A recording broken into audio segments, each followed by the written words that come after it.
to be clear. Okay. So because of that, I've always attracted to younger people. And what's your story? And what do you do? And where do you come from? And so over the years, I've gotten involved with tons of volunteering, whether it's at my son's school. So I've met other single parent moms. I've met kids who are in the foster care system. And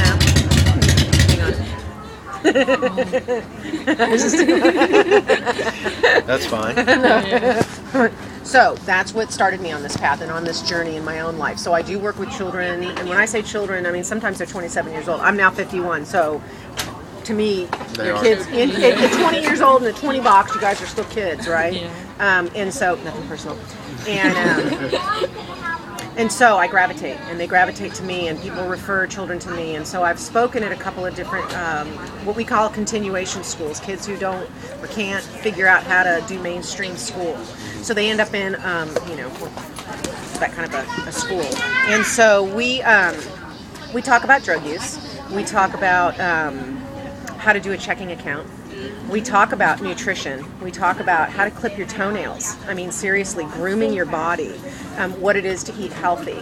Why, and here's what the drugs will do. And these are the ones I've done. This is the path it sent me on. These are the ones friends of mine and other people have done the path that they're on. Here's the ones that have died. And I'll show you the cemeteries. So some of the kids I will take in the morning, and we'll go up to the San Fernando Valley, and I will personally show them my friends who have died from drug abuse, alcoholism, car accidents. And we talk, and I tell them their stories. And this is an all-day thing. And tears, and, and it's just, and sometimes they're strung out when they're with me, but whatever. I mean, that's just, I don't care. I want them to know that they're loved and that, you don't have to have this path. And then at the end of the day, there is, that I found when I was cutting school, back in high school, we found this self-realization at the end of Sunset Boulevard. And it is a huge place, and there's an ashram up on top, and it's Buddhist, and it's beautiful, and there's a lake in the center of it. It's a very quiet place. And so we start with death, and we end with peace. Okay? And so we can sit there, and I can say, so now, what do you want to do? And so I know different programs, and if I don't know, I find other people who do know. And so with the foster care children, they already feel like they've been thrown away once. I mean, there's a lot of divorce in this country, but most of the kids end up with one parent or the other. But when you're in foster care, you have no parents, okay? And I'm not saying everybody is bad in the foster care system, because they are not, and they're not, right? But there's enough out there that there are bad people out there, and they do it for the money. So when these kids graduate, their money ends at 18, they get kicked out because the money's run out. So now they're thrown away again, okay? And so they go to the streets. Right? And so it's Diane Cannon. Diane Cannon is an actress who's been in Hollywood, and I don't even know how old she is. She could be in her 70s. For all I know, she could be in her 80s, but she looks fabulous. I mean, she really does. She looks really good. But for probably the last 20 years, she has spent a lot of her time on the streets of Hollywood working with homeless children. And 70% of those kids are from the foster care system. They come to Hollywood, think, oh, I can be a movie star. I can, whatever, right? And so she's actually done a documentary on how she followed these two young kids who fell in love, were boyfriend and girlfriend, trying to get clean, both in the foster care system. And she takes you all the way through of spending the night. She spends the night on the streets of Hollywood to be with these kids and work with these kids and to help them get off the street, be who God wants you to be, right? And they just get lost. I mean, they really do. They get lost. And so the young man got clean, got a job. And she really tried, and she got into a place, and then she decided to prostitute herself one night, and she was murdered in her hotel. So she died at 15 years old. Okay, yeah. So, and I won't cry. And so I watched this, and so, and I do cry through a lot of it, and I cry with my kids. I have this young man who is 28 years old right now, and he is hooked on heroin again. He has a 6-year-old daughter. I have known him since he was 3 years old, and every day I send him a text message. Today, my prayer for you is, and then I find a word out of Scripture, the Bible. I've got a daily reading that I do, and sometimes I'll just put the whole daily reading on there, and it turns into something different, It's like, this is too big of a message, and it's like, okay, I don't care, because I want him to get the message. Sometimes he'll text me back, and sometimes he won't. Right now, he's not. Right now, he is just completely off planet. So So I'm working with him and the people that surround him, whether it's an intervention, everybody pulls their money together and we stick them in a lockdown facility, even though there really are no lockdown facilities in the United States. If you're over 18, you can leave, okay? But they highly encourage you not to. So I took up with the foster care children because a friend of mine is a clinical child psychologist, and she has been for 30 years. And she is the CEO of a specific organization, and she's responsible for 25,000 kids in Orange County. So she also works with iHope, and she works with family ministries, and she's just got tons of resources at her fingertips to help these kids. So that's what I've done, and I walk the streets, and I know who the homeless are in my town, and I know how to show them. Not all of them are going to hear me. I can't fix them all, right? I can't save them all. And that's my tough part. I do cry over it because it's a human being. It's somebody who's died because of being left alone. They don't have the resources. And when you're a drug addict and you're a homeless person and you're in the foster care system, it's when the drug takes over, you don't get to see that person anymore. So people really miss that. They don't understand about addiction. And addiction is that once the drug's there, that's what you see. That's what you're going to hear. You're not going to hear this person anymore. So you're trying to rationalize with the person that you knew or this person that you're trying to help, and you can't because it's the drug. So there are different things out there that you have to put in play for them, and that's what I'm working on. I want a place for them to come to get clean because it's ugly, right? To have staff in place to be able to take them through, the addiction and to, get clean, and then show them. And no time frame. I mean, there's a lot of camps across this country that do this, but it's like a week at a time. And I've just realized and seen that doesn't work. You need to come live, even if it's a year, even if it's 6 months, whatever it takes, and have enough of a qualified staff around. I mean, I can't do this by myself, obviously, but and I've met people all across this country who want to do this, and now, meeting Scott, that want to be the change we want to see, in these kids that drugs are not, it's not it, right? But they come from broken homes, they come from foster care, the parents are too wrapped up, whatever, that they get taken away from them and put into foster care, or the divorce is so ugly that, they only get to see one parent. So the kid's already coming out the gate messed up emotionally. They're messed up. And most of the time they'll turn to the drug because that takes the pain away. They don't have to deal with it. So when you're coming down off of addiction, the reason most people are not successful when they're getting clean is because all your normal reality, you talk about your God thing in the middle of the night, that's reality. You're like, oh, is it a dream, a vision? No, that to me is reality. That's reality. That all their emotions and all their problems are now going to come to the surface. And if you don't know how to deal with that person and help them to understand that the emotion that you're feeling is normal, and let's work through it. Let's get you to the other side, okay? There is a wave here, but we can punch through it and get to the other side. But it has to be done with caring and love. It has to be. That's just my personal opinion. I've met a group of young men who are all Marines, and they have this camp that they run. It's called Booyah. And they get down and dirty, whether these kids are in foster care, single parent circumstances, it doesn't matter, but they take these kids, and I think it's like 8 days, and they are in their face. They break these kids all the way down. They just strip them of everything, okay? And I've seen the result of them doing this with a couple of the kids, and it's like, yeah, not so much. So I said to them, eventually I'm going to get my camp up and running, and when I do, I said, I want these kids, because they have to know how much God loves them. That's the disconnect. It's not a hard planet to live on. It really is not a hard planet. It's not hard to do anything out there. And all God, as far as I'm concerned, wants to just do the right thing. Just do the right thing and help these kids. So that's what I've been working on. And so when we met, it was, it's a big problem. And it doesn't matter where you are in the world. So the sex trade, and you want to talk about money, okay, they're easy targets. And if anybody thinks that these group of men who are, and I just saw this in a documentary, I wanted to jump through the TV, who have this organization called the Brotherhood of something or blah, blah, blah, and they're older men who want to be able to teach young boys that it's okay to have sex because we love you.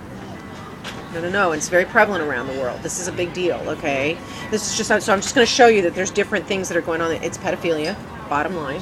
Okay, I have personal experience with that. I was molested when I was a child from a neighbor twice, and I now remember it through all my stuff. So I knew what it took me, but I'm not the average person, and I know that. Most people are so crushed by the time they get to be 16, 17, 18 years old. They're just done because the right tools weren't in place. I was blessed. My parents scooped me up, and there was a village that took care of me after this happened to me, so I feel relatively normal.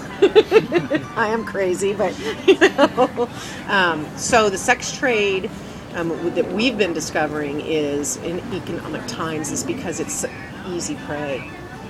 Moms aren't at home anymore, or dads aren't at home anymore, and single parenthood, whatever. Moms and dads both do it, right? Single parents. But there's nobody watching our children because of divorce in this country, and I really believe that. And so we have a lot of single parents out there, and they're left to their own devices, and they're left to learn from the kids on the schoolyard about, this, that, or the other. I mean, we have an epidemic of girls going around and boys it's called the rainbow game. Ever heard of the rainbow game? One boy gets chosen out of his buddies, okay, and the girls all have different color lipsticks. And at lunchtime, this boy gets to go into a stall in the bathroom and get a blowjob from each of the girls, and by the time he's done, he has a rainbow on his penis. And the girls think that it's okay, right, because it's not sex, because they weren't educated. Nobody wants to talk about sex. Nobody wants to talk about it, okay, and the damage that it causes. I mean, we're supposed to have sex. And I don't care about the whole procreation. We're supposed to have sex, right? I mean, it feels good. It's great. We're supposed to talk to our children about masturbation so that they understand what their bodies are feeling, but nobody wants to talk about it. So they go to the streets. They become homeless, okay? They get taken advantage of by foster care parents who do it just for the money. And then these predators that are out there in the sex trade world, and it's hard economic times, people are in fear and they feel anxiety. Parents feel anxiety, and how am I going to pay these bills, or how am I going to do? Then the child feels that. You don't have to say this out loud. The children are sponges. If you don't think that they're not watching, you're insane. Every move, every nuance of your voice, they're paying attention. For me, we're our children's teachers, right? We're your teachers. And you guys live what you learn and learn what you live. And yeah, there's genetic makeup, blah, blah, blah in there, whatever. But you understand what I'm saying? And then societal stuff, things you pick up from neighbor kids or, your parents' friends. I mean, you pick this all up. So if you don't, inside the family unit, really discuss sex, who's allowed to touch you, who's not allowed to touch you. And don't be afraid to talk about it. My son and I have been talking about this since he could talk. Right? Since he could talk, and my son's 28, and we're really clear about it. We are not embarrassed. We don't get. That's how you got here, buddy. Brought you into this world, not going to take you right back out. How old are you? I'm 28. Want to see 29? Keep it up. So I've always been that way with my son, and I am that way with all the people and the young people that I come across their paths. And just to be very open, have a very open conversation so that they're aware, so that they can either A, make the difference, or B, will help you. You don't have to live this way. You do not have to live this way. And it's not about your parents loving you or not loving you. This is not about love. The pedophiles try and make it that it is, but it's not, right? And they mess these poor children up. I mean, if anybody thinks it's okay for, an adult to have sex with a 6-year-old child or a 3-year-old child or a 9-year-old child or a 13-year-old child or a 15-year-old child or a 16-year-old, it's not okay. That to me is not normal. Now, color me purple, but I don't think it's normal. I don't think it's normal anywhere in the world. And so that to me is pedophilia. And they really attack this, and they make a lot of money around the world. Around the world. I just talked with, I also recorded this pastor at Welsh, who used to be a county jail chaplain. And he just told me a couple of years ago they have a group of people went to Indonesia because of the tsunami. Mm-hmm. They went and see what they could do. And out of there was only one hotel that still stands, and the rest is all destroyed. So they stay in that hotel. And the next morning, they were hungry, so they go downstairs and ask the front desk, are there still food? And is there any business still open that we can go and get breakfast? And the front desk guy have no idea what they're talking about, and they thought they want something else. So he took out a book with albums, pictures, full of children's pictures. and pointing to, is this what you want or this is what you want? It's almost like a menu Yeah. of children. Yep. Who do you want to select? And these group of pastors look at the picture and they go, it got them so sick, they have no appetite for breakfast no more. And that's what it's done to after the tsunami, of course, poverty hits and everything. It happened in New Orleans, down in well, not New Orleans specifically, but down in that region of the country after Katrina, right? Katrina. Sure. It's happening in Los Angeles, in Watts, and all those streets all the time, Hollywood, all the time. What do you want? Yeah. It's everywhere, right? Los Angeles, and why Los Angeles? Why? Well, Los Angeles, because the kids are on the streets there. Make no mistake about it. This is happening in every town and every country in the world. Every town, every county, every province in the United States. You can order up whatever you want on the internet, right? I mean, they're getting really smart about this. They know how to move children. I mean, they know how to do it. They're bringing in kids from other countries into the United States because we've got some real sick tickets in this country, right? But if you've got the green piece of paper, okay, you have it, you can get anything you want. So they need to be embarrassed. They need to be embarrassed. And in the jail system, it's really, really sad because, they end up in jail for multiple of reasons and stuff. But the sex trade that goes on in there, they buy and sell these young boys or girls that come in. Make no mistake about that. They sell them inside a prison. The chaplain did confirm with me the woman in prison, 90% of them went through some type of abuse ever since they were young. And that's 90% of them. Yeah. And they, of course, when economic crisis hits, nowadays the society sees children as a burden when economic crisis hits. That's right. Whereas before the agricultural world, the children are a blessing because they work for your farm. Mm-hmm. But now it's like a burden.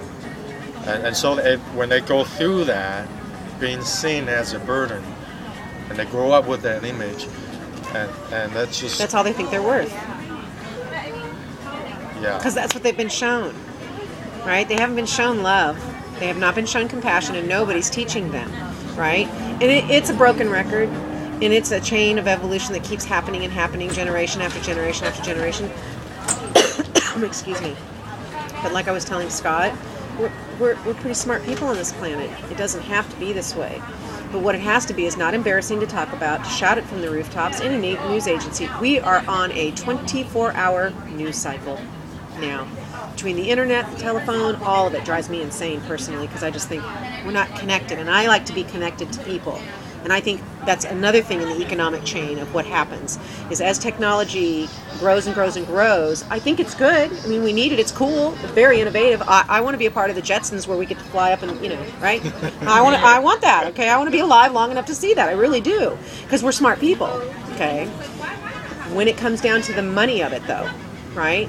This is just a slimier way of doing it. Is the world ever going to be perfect? No. But we live on a pretty cool planet, right? And smart people. We have to be able to talk about it. And so we're disconnecting from each other because of technology. We're using technology, in my personal opinion, not in a good way. We're not connected. I mean, do you guys ever write letters to anybody, an aunt, an uncle, a grandmother, a cousin, any friend, do you physically write a letter? Before. No, now. No. You either? It's just so convenient to hit send. Okay.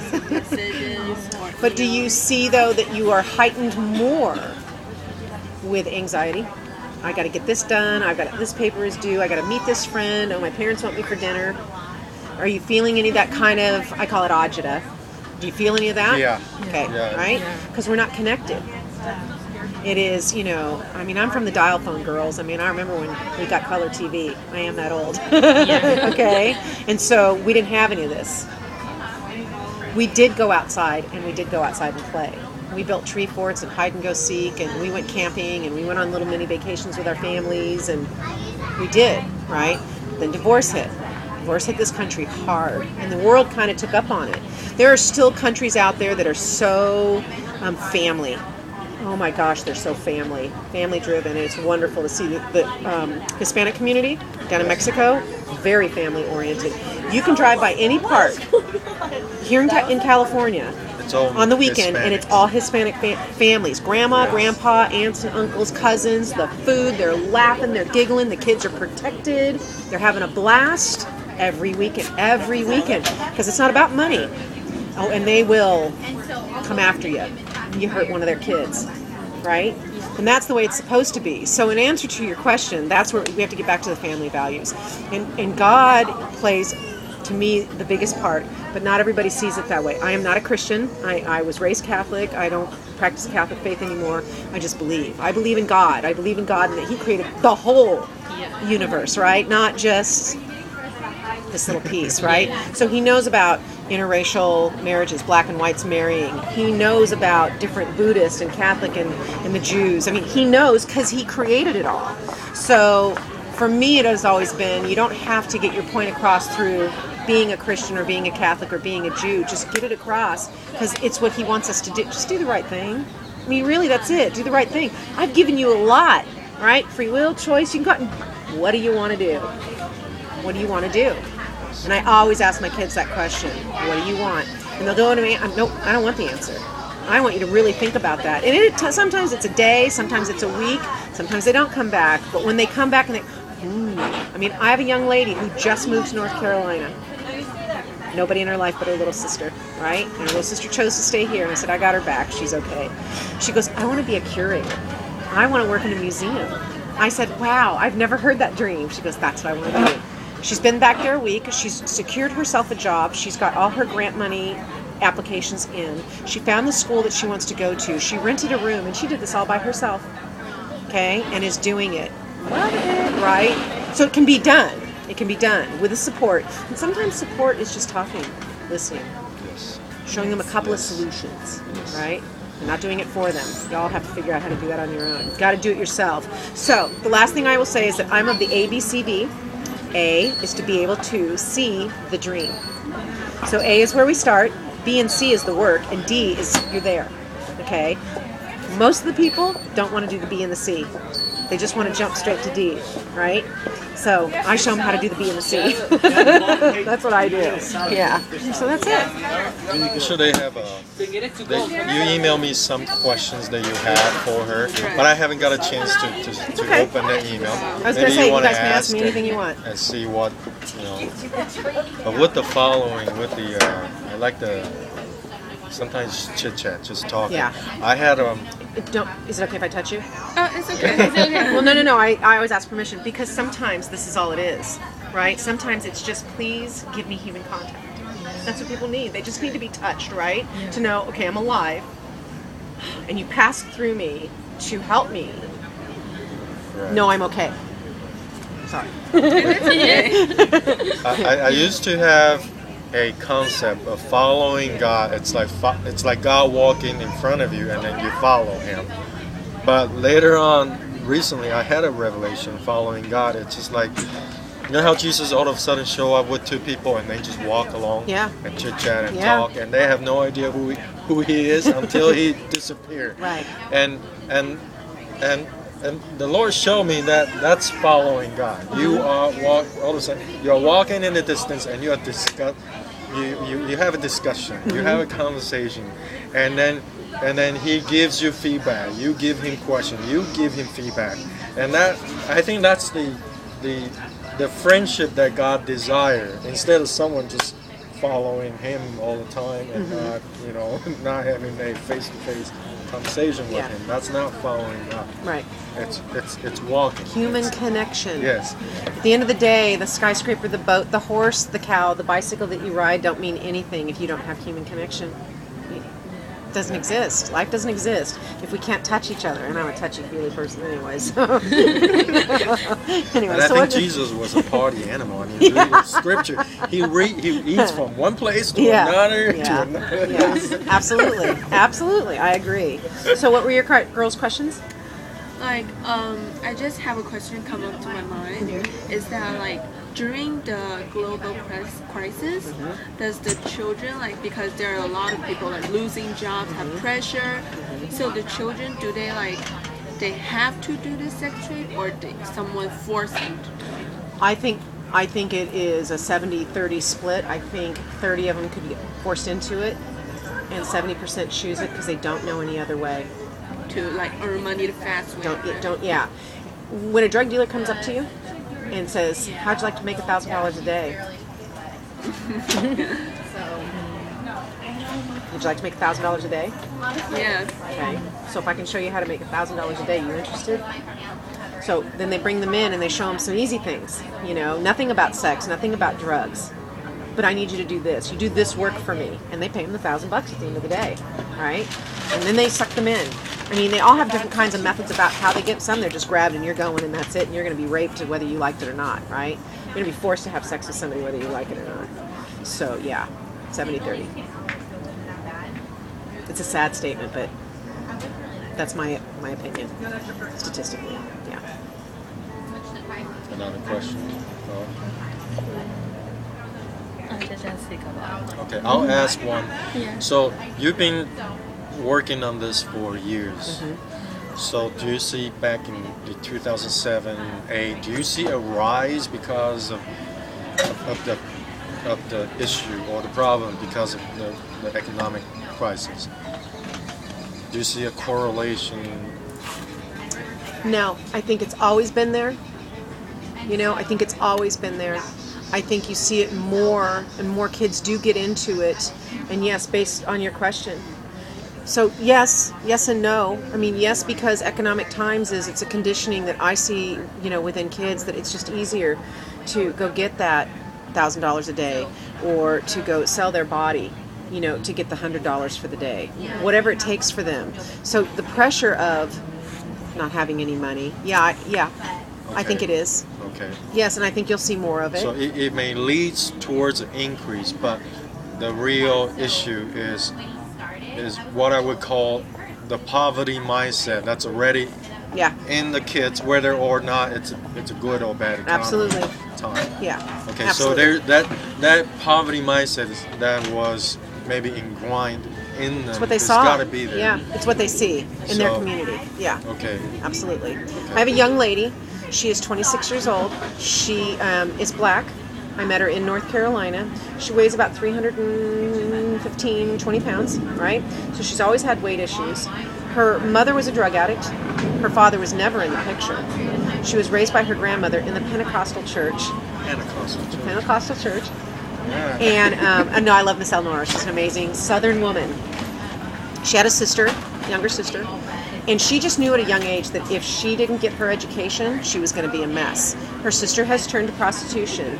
She's gotten her 4-year degree in accounting at A&T, Greensboro University, which, by the way, is on lockdown right now because of a student. And now she's in her MBA program, right? And smart and beautiful, and I love her, and she has done all this on her own. So it can be done, right? But not all the kids can see that, because they feel the angst inside their house, wherever they're living, right? And if money starts getting tighter, and they start losing their jobs, and they start losing their houses, and money really gets tight, right? It can take one friend, one little buddy, one little acquaintance, one man coming down the street, a friend of a parent. Hey, want to make some money? And I don't know why they think it's okay, right? Children don't know, and I just had this disagreement with a friend of mine who works in mental health services of Orange County, that, you know, he's like, well, young girls choose this. No. Yeah, they do. And I said, okay, well, they choose it because of their circumstance. They don't know any different. You tell me a 12-year-old and 11-year-old knows? No, they just know that their parents have lost their house. I'm living with an aunt who's got a boyfriend who's been molesting me, and he's now a part of the sex trade, right? So yes, economics does play a part of it, but I really believe it's always been there. And I also believe that the more entrenched we become with the internet, you're watching a jump. So I don't think that has to do with economics. I think that has to do with technology. It's easier. Big money. I think the process, like, I like what you said, A, B, C, D. The process B and C is hard.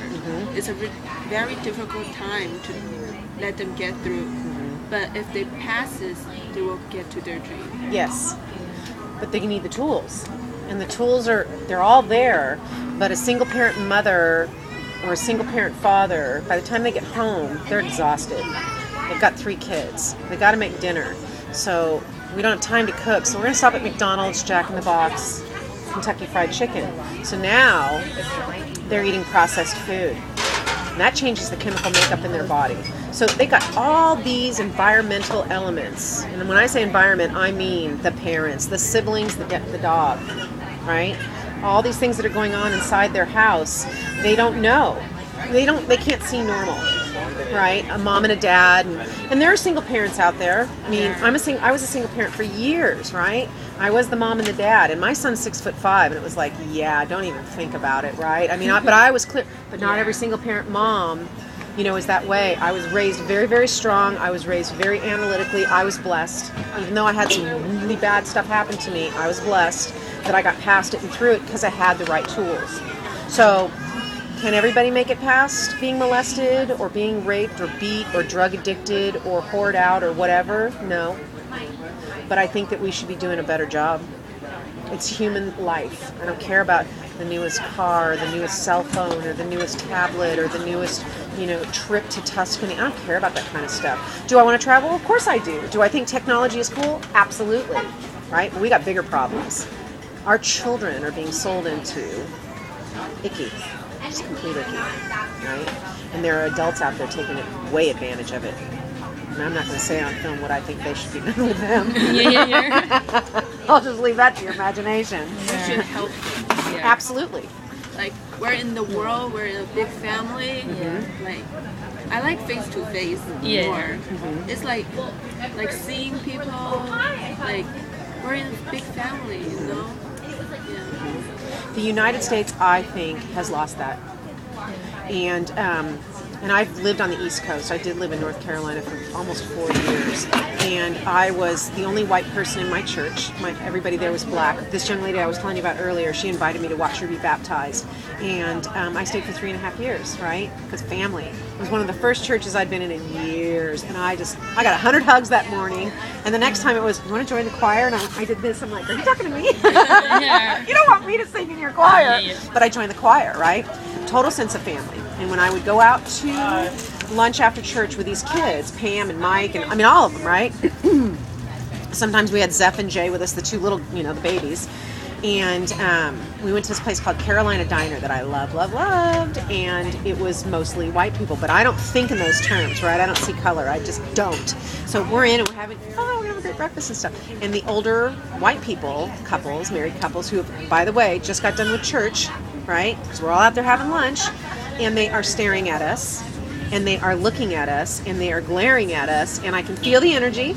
So in one of my conversations, I said, hang on just a second to Pam, and she goes, please don't. I said, just hang on. So I walked over to the old couple, and I said, hey, good morning. And they're like, good morning. And I said, well, I see that you're listening to our conversation, and we would love to buy you a cup of coffee and have you join us. And I quote, Agnes, we're leaving. Okay.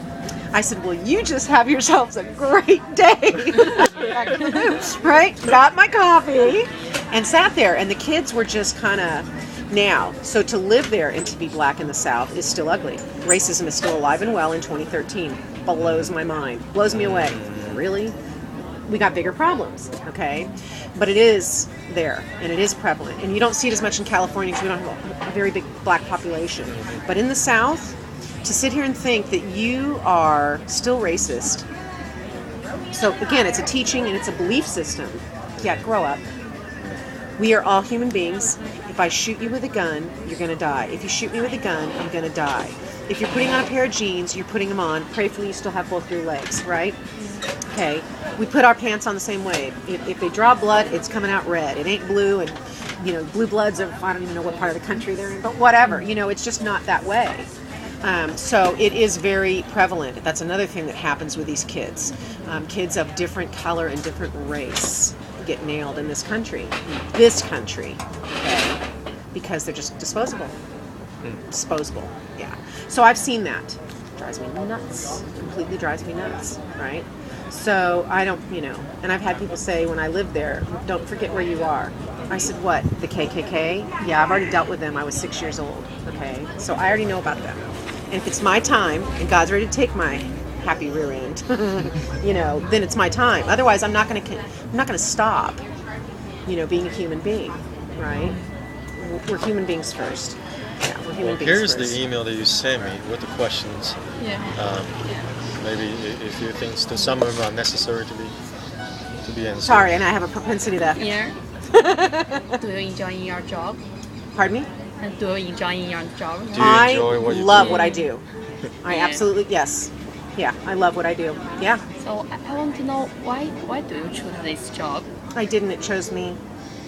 You didn't choose? Nope, The it chose job me. chose her. It chose me, yeah. Oh. It comes to her. When you see young people struggling, right? I don't want them. I have struggled, so I know. And I was lucky, right? I was lucky. And so I just don't want to see young people struggle at all. I don't want to see single parent mommy or daddy struggle. I want to help, right? It's a cool planet. Yeah. Just like 11 years ago, I recovered out of suicidal depression. Mm-hmm. And ever since then, I don't want to see another person depressed. Yep. It's just, Yeah. just the same, you Yeah. know. And I've dealt with depression. Yeah. Yeah.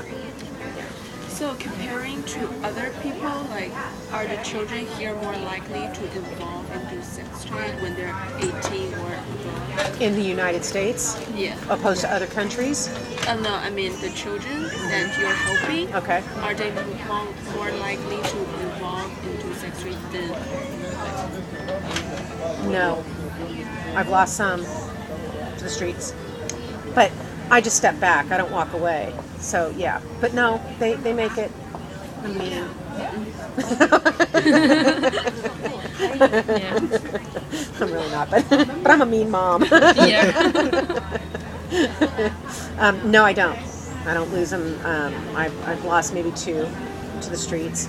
I've lost more to death, right? To suicide, to drug addiction, to overdose. That's, that always is hard. When I was in depression, I thought there was no way out. Yeah.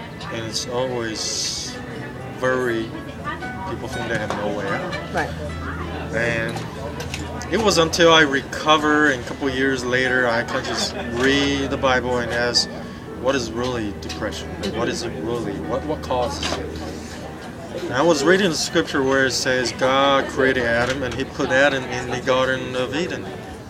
All of a sudden, that scripture popped out, and I go, okay, if it was meant for mankind to suffer, God would have put that man in the desert, not in the Garden of Eden, where he can enjoy all these fruitfulness. Instead, God put him in Eden, not the desert. So the Lord has a intention for us to live in abundant life, But the people who was in depression, they thought they live in hell. Well, and what happens in depression in our society is that we have too many doctors who don't pay attention. They prescribe all these drugs, right? But they don't get monitored. And to see a psychiatrist once a week, they see you for that hour, but you should be able to talk to that doctor if you're not feeling right. You should be able to call them and get a response immediately. They're too busy, they're overbooked, there's not enough of them. And God bless them for the jobs that they do, right? But it's not just about the 1 hour a week, and here's your meds. I mean, I have a young lady, no joke. Somebody goes, oh, I know a psychiatrist that you can see, because she had postpartum depression after having her baby. Okay. So I gave her some suggestions of what she could do to work through some of this, but she was really, I'm going to see the psychiatrist. So she goes to this appointment. It is in a room set up with a monitor. Wait for it, okay? The psychiatrist comes on the computer. He's on the monitor. He's not even in the room with her. She has filled out no intake paperwork. He talks to her for 10 minutes. He prescribes her Wellbutrin and has the prescription sent to her pharmacy. She never saw him again, and I said, not on board, okay? And then she's got a recovery minister who's a friend of her father's who's like, well, but I'm da-da-da and da-da-da, and I think this is okay, and I go, are you going to monitor her? Are you going to make sure this medication is okay for her? That it's the right dosage? Are you going to do that? Are you going to be there if she needs to talk? Because if you can't make that commitment, then she shouldn't be on the drug, and we need to find another solution. So I am about finding the solution. I'm not knocking the psychiatric world. I know it's good, and I know there are drugs out there that are good. But what I've seen, okay, this is where kids get taken advantage again in the sex trade world, nobody's monitoring the medication, right? The pharmaceutical companies just coming up with more and more and more and more. Here, take a pill. Take a pill, take a pill, take a pill, right? But nobody's monitoring this. So they don't watch people with depression. I have a son who suffers from depression, so they don't watch it, right? And we have climbed huge mountains with my son, right? We've done the drug path, didn't work. We did the Adderall path, didn't work. My son tried to commit suicide, didn't work. Thank you, God. You know, most precious thing in the world to me. So,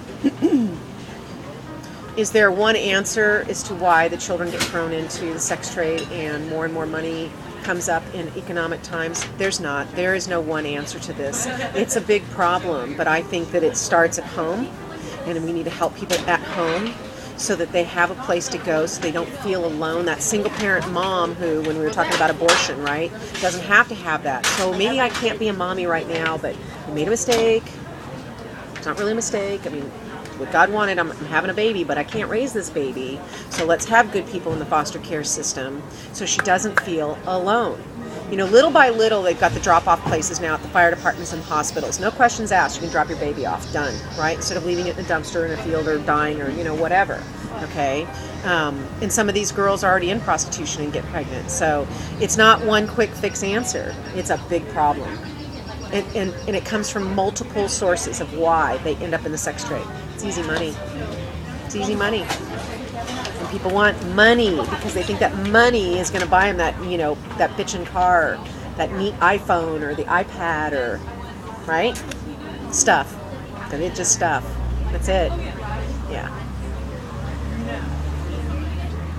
It's a lot of revelation. It's the truth. You know, I mean, it's just, I still am of the mindset, and I still believe that there are way more greater people, fabulous, wonderful, big-hearted people out there than there are icky people. I really believe that. I really believe that. Because I have to convince my son of that on a regular basis. Because he has a propensity to see the darker side of life sometimes, right? That's what the Lord revealed to me. After reading that scripture, I asked the Lord, what's really depression?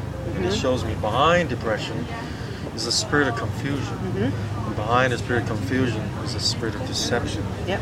So somehow, some way, we were taken to a process, and that process makes us believe that the Lord put us in a desert rather than the Garden of Eden. All these That's wonderful perception, things. though. Yeah, that's perception. Yeah, not reality. Yeah. Right. And so we have this perception where it's deceitful, and we believe in those lies, and that create the reality in our world to see lack. Right. But I still think there's more good teachers. You're a teacher, you're a teacher, you're a teacher. We're teachers, right, of good things. And I think that it's time to speak up. Don't be afraid to talk out loud. Don't be afraid to have an opinion, right? Do not be afraid to have an opinion. Make sure you can back your ass up on your opinion, right? That you get your facts, you know, straight, or that you're coming from your heart. Don't ever go in trying to change somebody's idea on religion, right? Don't, because there's a ton of religions out there. The Indians believe the way they believe. The Jews believe. The Catholics. Everybody believes the way they believe, and it's okay. It's okay, because you know, at the end of the day, He created all of it, right? He created all of it, so it's okay. But just be good of heart, and there are more good of heart out here. There really is. So don't lose faith in that. There really is. Great of heart. People who want to make a difference, fix the planet, help our children, discover new things. I want to go on a spaceship. I mean, I really want to go to another planet, okay? I really do. When the future is like $1 million per person. Oh my, who cares, okay? It can be done. I want to go, right? I mean, my dad is one of the designers of the Apollo.